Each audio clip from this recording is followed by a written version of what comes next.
رفاقتی که به کابوس تبدیل شد. مردی که به خاطر اعتماد دوستش به زندان افتاد و زندگیش رو باخت و به خیانت همسرش پی برد. به کانال سایه های خیانت خوش اومدید. ما در اینجا سرگذشت واقعی افراد رو روایت می کنیم. افرادی که مدتها نتونستند اونها رو به زبون بیارند و این کانال به اونها امکان رو میده که تجربیات تلخ زندگی خودشون رو با شما در میون بذارند و ممنون از شما که با شنیدن سرگذشتشون ما رو همراهی میکنید. شهاب هستم، تک فرزند خانواده. پدر و مادرم با عشق منو بزرگ کرده بودند. نور چشمی خانوادم بودم. اونقدر به هم وابسته بودند که یه روز دوری منو نمیتونستند تحمل کنند. من آدم رفیق بازی بودم. مادرم با این کارم مخالف بود و همیشه نصیحتم میکرد و میگفت دور خودتو با آدمایی پر کن که حداقل ارزشش رو داشته باشه. با هر کسی رفاقت نکن. با هر کسی درد و دل نکن. با کسایی بگرد که باعث پیشرفتت بشن. اما من زیاد به این جور چیزا فکر نمی کردم. از این گوشم میشنیدم و از اون گوشم در می کردم. خلاصه تو همون روزا بود که دختری رو دیدم و عاشق شدم. چون کار درست حسابی هم نداشتم، پدر و مادرش با ازدواج ما مخالف بودند. اما نرگس عاشق من بود. همه جوره پشتم وایستاد و با اصرار ما خانواده هامون با ازدواجمون موافقت کردند. توی زندگی من این دوست میرفت و اون دوست میومد. انگار دلیل زندگیم دوستان بودند. خلاصه مراسم ازدواجمون رو گرفتیم و زندگی مشترکمون رو شروع کردیم. نرگس با دوست بازی های من مخالف بود و می گفت خوشم نمیاد با دوستات بیرون بری و تا دیر وقت بیرون بمونی. هر جا خواستی بری من باهات میام. ولی من زیاد به حرفهاش گوش نمی کردم و کار خودمو می کردم و بهش می گفتم دوستام خط قرمز من هستند. تو نباید بهم بگی با کی برم و با کی نرم، با کی بگردم و با کی نگردم. اونم از کارام قصه می خورد. اما چون با عشق و عاشقی با هم ازدواج کرده بودیم نمیتونست به کسی چیزی بگه، چون دیگران بهش سرکوفت میزدند که خودت خواستی، خودت کردی. نرگس هم مجبور بود توی خودش بریزه و حرفی نزنه. 2 سال از زندگیمون گذشته بود و همه چی داشت خوب پیش میرفت. منم توی یه شرکت پخش دارو داشتم کار میکردم. یه روز وقتی که کارم تموم شد و به خونه برگشتم، بعد از یه استراحت کوتاه دوستم رحیم زنگ زد و گفت اگر کاری نداری یه سر بیا بیرون. منم سری لباس پوشیدم و رفتم پیششون. یکی از دوستای دوران راهنماییمون رو پیدا کرده بودند. امیر رو از راهنمایی دیگه ندیده بودم. امیر تو مدرسه یکی از فابترین دوستان بود. خیلی با هم رفیق بودیم. اما وقتی وارد دبیرستان شدیم اون رشته دیگری رو انتخاب کرد و از اون روز به بعد دیگه ندیدمش و ارتباطم باهاش قطع شد. با دیدنش کلی ذوق کردم و اونم تا منو دید بغلم کرد و خلاصه از دیدن هم کلی خوشحال بودیم. رفتیم داخل پارکی که نزدیکمون بود و نشستیم و با هم از خاطرات گذشته یاد کردیم. امیر شمارم و ازم خواست و منم بهش دادم. امیر بعد از دبیرستان به خارج از کشور رفته بود و همونجا تحصیل کرده بود و همونجا هم با دختری آشنا شد و ازدواج کردند. به گفته خودش چند سال با هم زندگی کردند. وقتی که متوجه شدند دیگه با هم تفاهم ندارند از هم جدا شدند. امیر هم به کشور خودمون برگشته بود. امیر کل داستان زندگیش رو تو همون پارک خلاصه برام تعریف کرد. وقتی ازم پرسید بهش گفتم منم دانشگاه نرفتم و بعد از دیپلم یه مدت بیکار گشتم. بعد عاشق دختری شدم و باهاش ازدواج کردم و الانم توی شرکت مشغول به کارم.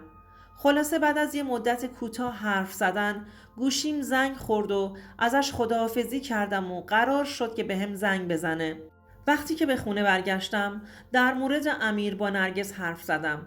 نرگس خیلی خوشحال شد که دوست قدیمیم رو پیدا کردم. یه روز که محل کارم بودم امیر بهم زنگ زد و ما رو به شام دعوت کرد. امیر خونه مستقلی داشت. به دور از پدر و مادرش زندگی می کرد.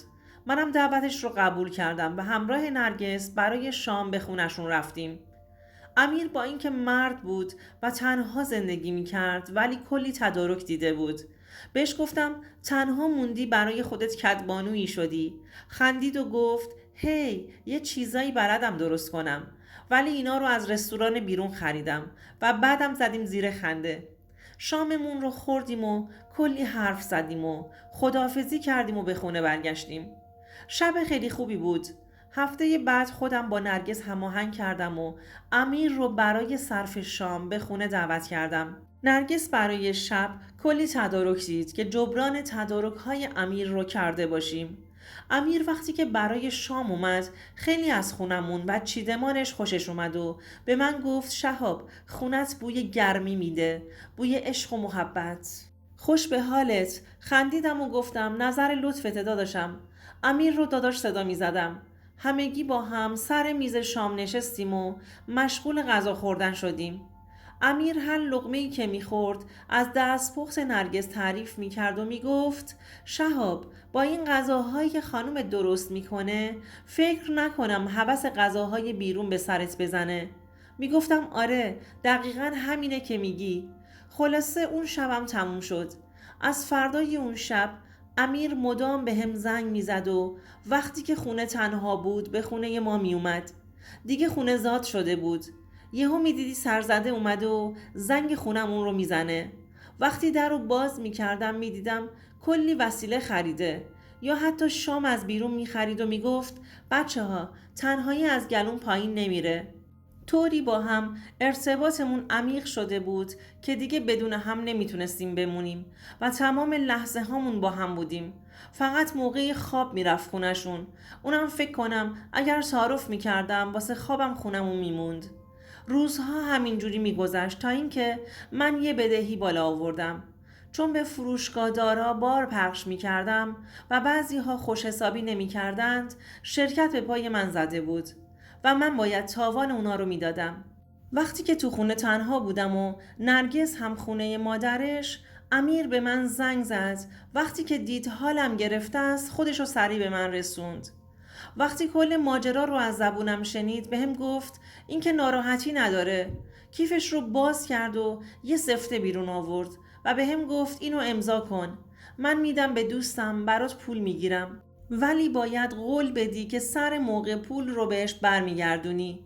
من که از بس ناراحت بودم و فکرم هم کار نمی کرد، بدون اینکه بخونم یه سفته به مبلغ بالایی رو امضا کردم چون پول لازم بودم. فردای اون روز امیر برام پول آورد. ماه‌ها گذشت. ماه ششم باید پول رو برمیگردوندم اما نتونستم. امیر گفت شهاب چی کار داری میکنی؟ مرد منتظر پولشه. کلی قسم براش خوردم، اما امیر گفت اون آدم حساسی هستش و باید سر موقع پولش رو برگردونی. گفتم بهش میدم ولی فعلا نتونستم برگردونم. امیر گفت باشه بهش میگم اگر قبول کنه. بعدشم رفت. من فکر کردم امیر قضیه رو حل کرده و دیگه بیخیال شدم تا اینکه محل کارم 2 مأمور اومدن دنبالم و منو با خودشون بردند. فهمیدم که طرف سفته رو اجرا گذاشته. نمیدونستم چی کار باید بکنم. قلبم داشت از حرکت وای میستاد. حتی نمیتونستم به خانوادم زنگ بزنم.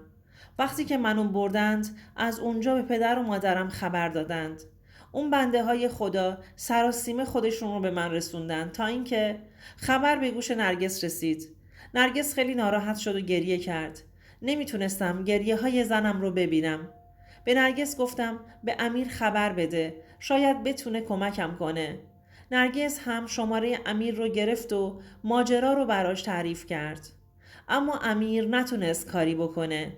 بعدها فهمیدم شاکی من خود امیر بوده و خود اون بوده که سفته رو اجرا گذاشته و من بیخبر بودم. کسی که توی خونه من نون و نمکم رو خورده بود حالا منو به زندان انداخته بود. اصلا نمیدونستم که همه این کارا رو با نقشه قبلی انجام داده. امیر از نرگس خوشش اومده بود و به زندگی من حسادت میکرد، به زندگی عاشقانمون. وقتی که نرگس رفته بود و از امیر کمک خواسته بود، امیر در جواب گفت نباید سفته رو امضا میکرد. حالا که امضا کرده باید به تعهدش عمل میکرد. اما حالا زیاد خودتو اذیت نکن. من اینجا هستم. هر کاری باشه برات انجام میدم. هر چی بخوای برات میخرم. خلاصه که بیرون میاد. ناراحت نباش. نرگس از حرف امیر ناراحت شد. از اینکه امیر انقدر راحت این حرفها رو میزد. اما نرگس نمیتونست به خانوادش خبر بده. از پدرش میترسید که سرکوفتش بزنه. به خاطر همین مجبور بود سکوت کنه. پدر منم وضع مالیش طوری نبود که منو نجات بده. امیرم اینا رو میدونست و خیلی دقیق این نقشه رو کشیده بود. به نرگس گفته بودم که اگر کاری داره از امیر کمک بگیره. اون حتما کمکش میکنه. نمیدونستم که رفیق بی‌معرفتم به ناموسم چشم داره. خوب میدونست که اگر من نباشم نرگس حتما ازش کمک میگیره و اینجوری میتونه به نرگس نزدیکتر بشه. هدفش این بود که نرگس رو به خودش وابسته کنه تا بتونه ازش سوء استفاده کنه. امیر تمام این کارا رو به خاطر به دست آوردن نرگس انجام داده بود. این همه سال رفاقتمون رو زیر پا گذاشته بود و به من از پشت خنجر زده بود.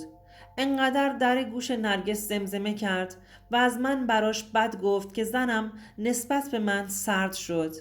اینو وقتی احساس کردم که وقتی به نرگس زنگ می زدم جواب تلفن منو حتی نمیداد. من بدون زنم دق می کردم. خیلی دوستش داشتم و عاشقش بودم. اصلا فکر نمی کردم نرگس هم منو فروخته باشه و با امیر ارتباط داشته باشه. من تمام مدتی که داخل زندان بودم به امید دیدن زنم زنده بودم. میخواستم برگردم کنار همسرم. میخواستم براش این روزا رو جبران کنم. وقتی که یه مدت گذشت بالاخره منو آزاد کردند. وقتی که برگشتم خونه نرگس تعجب کرده بود و با سردی با من برخورد کرد. انتظار این برخورد رو ازش نداشتم. تو دلم گفتم حتما ناراحته. خب خیلی وقتی که تنهاست. اما در حال لباس پوشیدن بود. داشت میرفت بیرون. بهش گفتم کجا میری؟ گفت بیرون. تا حالا کجا بودی که بپرسی کجا میرم و کجا نمیرم؟ از این حرفش ناراحت شدم و تصمیم گرفتم که تعقیبش کنم. طوری که نرگس متوجه نشه. نرگس وقتی که از تاکسی پیاده شد سوار ماشین دیگه ای شد. وقتی ماشین رو تعقیب کردم دیدم راننده امیر هستش. با دیدن اون صحنه ناراحت شدم. دنبالشون کردم. رفتن سمت خونه امیرینا. چشمام تاریک شده بود. چی داشتم میدیدم؟ نرگس و امیر داشتن به من خیانت میکردند. وقتی وارد خونه شدند بعد از یه مدت کوتاه تصمیم گرفتم با پلیس تماس بگیرم. وقتی که مامورا رسیدند بهشون خونه رو نشون دادم. یکیشون از در بالا رفت و در رو باز کرد. ما وارد شدیم. اونا غرق لحظه های خودشون بودن و متوجه ورود ما نشده بودند. با دیدن مامورا امیر شوکه شده بود. رفتم سمتش تا میخورد زدمش. بهش گفتم خیلی نامردی که با زن من به من خیانت کردی. نرگس از خجالت سرش رو پایین انداخته بود. خلاصه مامورا بردنشون. همونجا مامورا بهم گفتند میتونم با کمک شهادت اونا همسرم رو طلاق بدم که منم قبول کردم. خیلی سریع از نرگس جدا شدم. من خودم رو مقصر میدونستم. اگه به حرفهای مادرم گوش کرده بودم و هر کس رو برای رفاقت تو زندگیم انتخاب نمی کردم الان این بلا سرم نمی اومد و زن و زندگیم رو از دست نمی دادم. دوستان عزیزم، اگر شما هم به این نوع سبک از محتواها علاقه‌مند هستید این ویدیو برای تو هستش. لطفاً برای دیدن ویدیوهای بیشتر ما رو سابسکرایب کنید و ممنون که تا انتهای این ویدیو با ما همراه